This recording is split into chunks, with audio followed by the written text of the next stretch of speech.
On a chilly Thursday morning in Calgary, police gather in an empty parking lot. They have come to this quiet suburb to go over the plan to search a nearby home. So we'll just approach the front door. We'll just do kind of a soft knock, announce, and then enter. It's not just the suspect they're after. It's the evidence, computers, phones, any electronic devices that could contain child sexual abuse material, more commonly known as child pornography. There's no criminal records, no history of violence. Detective Lee Hapner is the lead on this case, and her backup is Detective Dean Jacobs. Hasn't been seen at that. There are dedicated police units to fight these types of crimes. This one is the Southern Alberta Internet Child Exploitation Unit, ICE.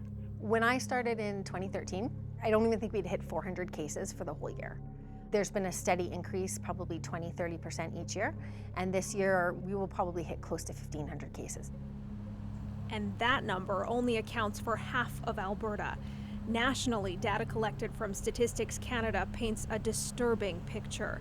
Between 2017 and 2021, there were about 30,000 online child luring and making and distributing child porn reports to police. This in itself is an epidemic.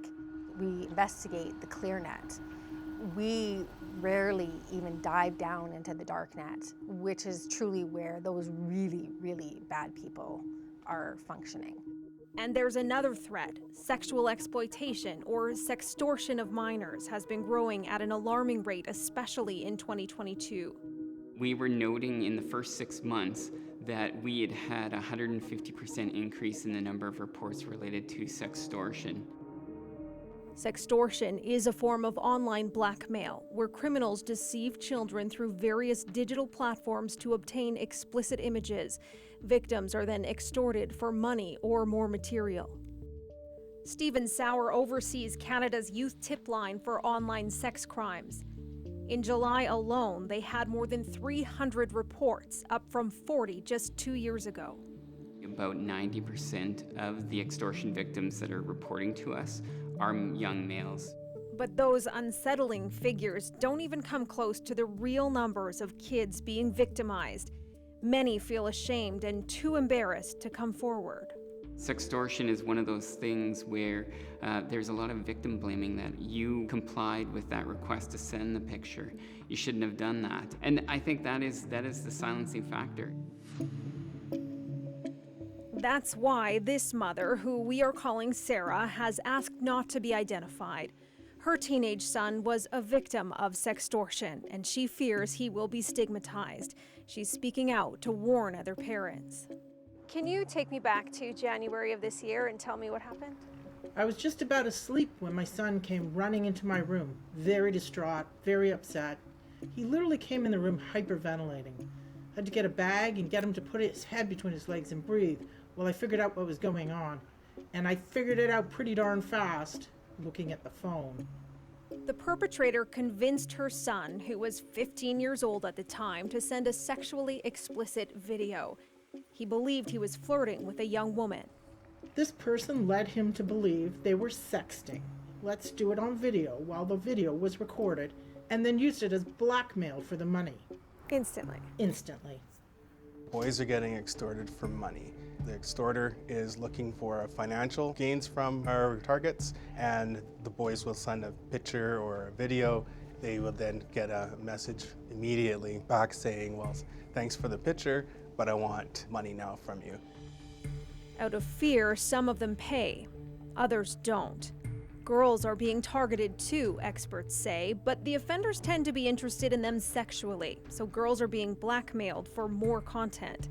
The perpetrators extorting boys are often tied to organized crime. Young males are easy to connect with through social media. They are pretty quick to engage in that sexual conversation and engage in sharing sexual images.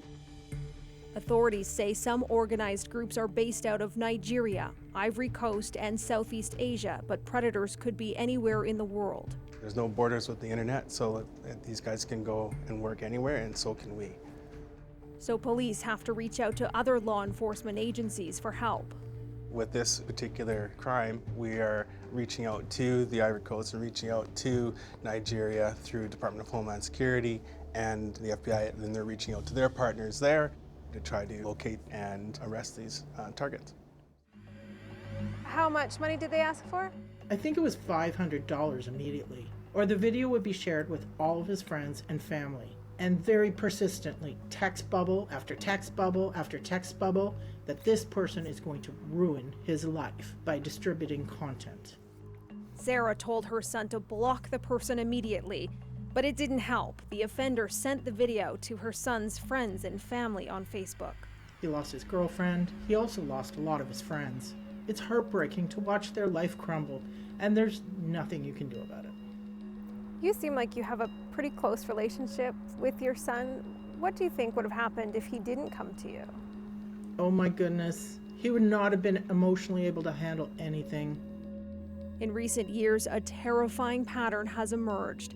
Some sextortion victims, fearing no way out, have taken their own lives, sometimes within hours of being targeted. It is truly terrifying to have this happen to you. In Miami, social psychologist Asia Eaton turned her attention towards studying cybersexual abuse to help lawmakers understand its impact on survivors. What she found was a portrait of overwhelming emotional distress from being victimized. I was an expert witness just recently for a victim survivor who called a suicide hotline very shortly after she began to be sextorted because she felt that there was no other escape.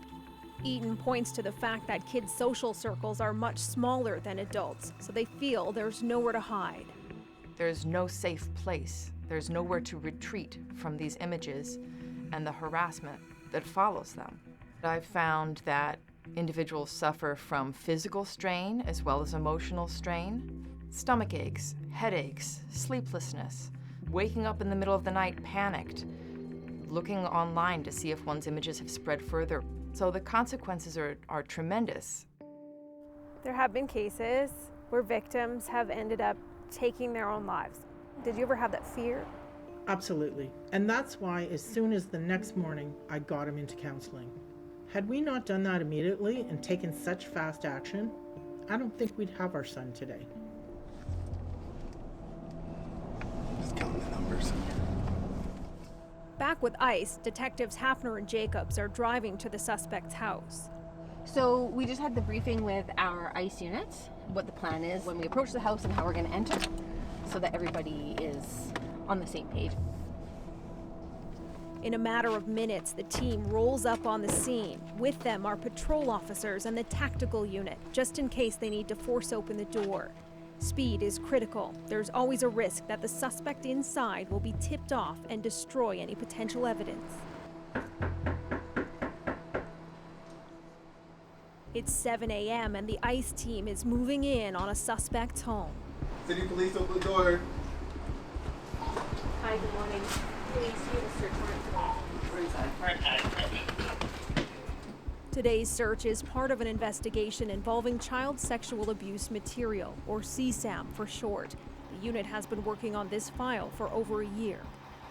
You can manually do it yourself by...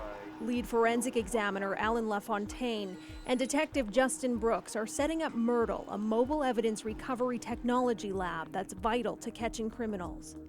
Not all ICE units could afford to have a mobile forensic unit, so we're super lucky. It is life-altering for how we do business.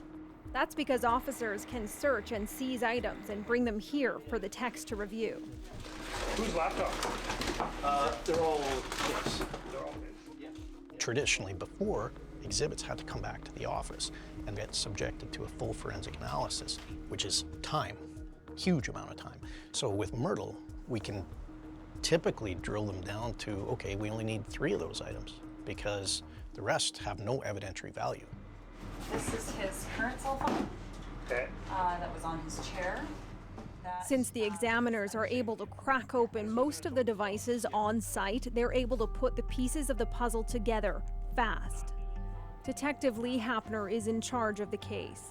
It's invaluable because they're able to find the evidence very quickly. And so that helps direct the next steps of the investigation. Over the course of the next hour, exhibits roll in. a computer tower, laptop, flash drive, and broken phones. There's a USB drive. Do you want to look at that USB drive? Yeah. The tech team is meticulously checking it all. It's like a trail of breadcrumbs, and you solve each one in order. Like, can we find the device that is being used for these offenses? And then if we can find that device, is the data still there that we're looking for? Officers arrest the suspect and take him in for questioning. Detectives Hapner and Dean Jacobs head to the station to interview him.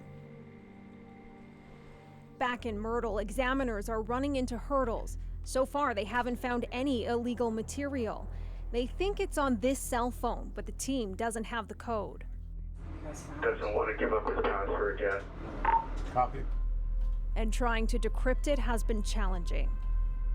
They don't have to give us their password in Canada. Other jurisdictions in the UK, if you don't give your password, it can be used against you. That's no go on this phone.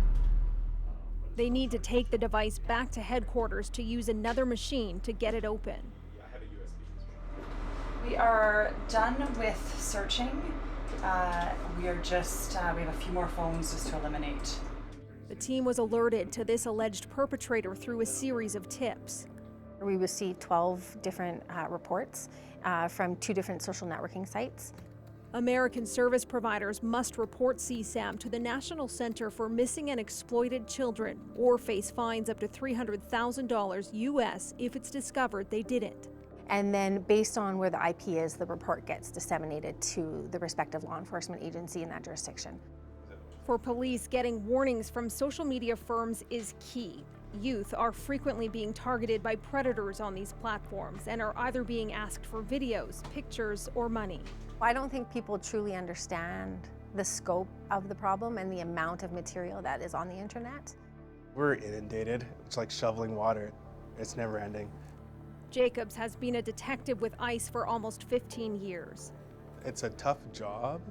You see a lot of bad things, but to be able to tell a parent that we arrested the bad guy, it makes me feel good, and I know it makes the rest of my team feel good too. And he's working on getting justice for this mother. Jane, whose identity we are protecting, says her daughter was sextorted by a U.S. registered sex offender more than 2 years ago. She was on her iPad playing a game called Adopt Me through Roblox, and I just thought she was playing this game that all her friends play. I had no clue other than my parents saying there's something not right with her. She's not herself. I would have never guessed it was something online, that she was being harassed by a predator. Her daughter was only 9 years old then. The alleged offender in his 40s. He made it real simple and I'll give you these special characters and made her feel comfortable with him. And then as things went along, he asked for the naked pictures and naked video. And then he was starting to threaten to send the pictures to family and friends, and she got really worried. She said she cried herself to sleep every night because she was so scared. The perpetrators are not looking for children randomly. They're intentionally seeking out children who might be more vulnerable, either more vulnerable to their approach or more likely to succumb to pressure. In Eastern Ontario, Michael Cito is the Forensic Research Director at the Royal Ottawa Healthcare Group. He has spent more than 2 decades trying to understand what drives online child sexual predators. In the 80s and 90s, for child sexual abuse, we really focused on stranger danger. And more recently, we're really seeing a lot of the same kind of message about what you reveal online. Offenders are often master manipulators, Cito says. They're very skilled at creating opportunities to exploit children. It's not necessarily upfront, like just asking somebody for nudes or something like that, although that does happen as well. There's this period of grooming where it's getting that young person to feel like you're somebody that they like and somebody that they can trust. And so then maybe it's not as shocking or disturbing when, sex is introduced. For officers fighting these crimes at the street level, it could be almost anyone they're after. Every age group, demographic, ethnicity, profession, there is no typical offender. And many of them don't have a criminal record. Majority of our offenders are first time. I think a lot of people would be surprised to hear that. Yeah, and I think that's one of the interesting parts of our job is when we get to talk to people about these types of offenses and why they've committed them. So whether it's they got addicted to pornography and it wasn't doing it for them anymore, and they kind of went down the rabbit hole of child sexual abuse material. It could be somebody who truly is a pedophile and has a sexual attraction to children, and then there's a variety of reasons in between those. How did you find out your daughter was being exploited?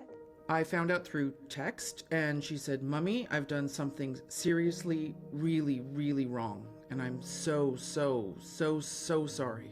And she went on to explain there was a man that had asked her to send some naked pictures and videos, and she would get some characters. And she said, "I did it, Mom. I called the Calgary police right away."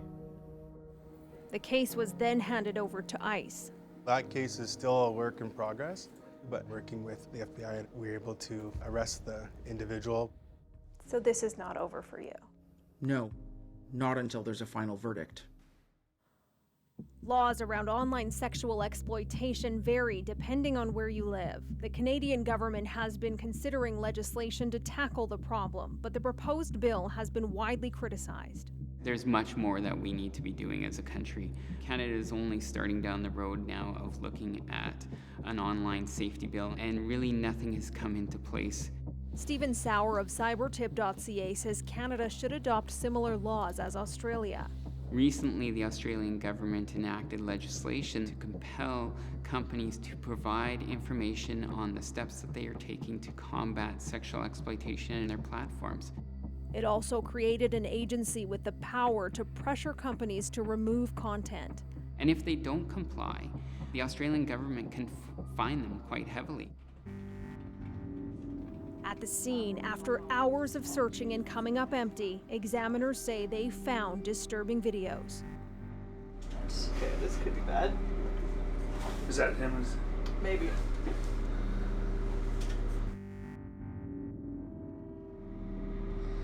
That's enough for me right now. I'm struggling.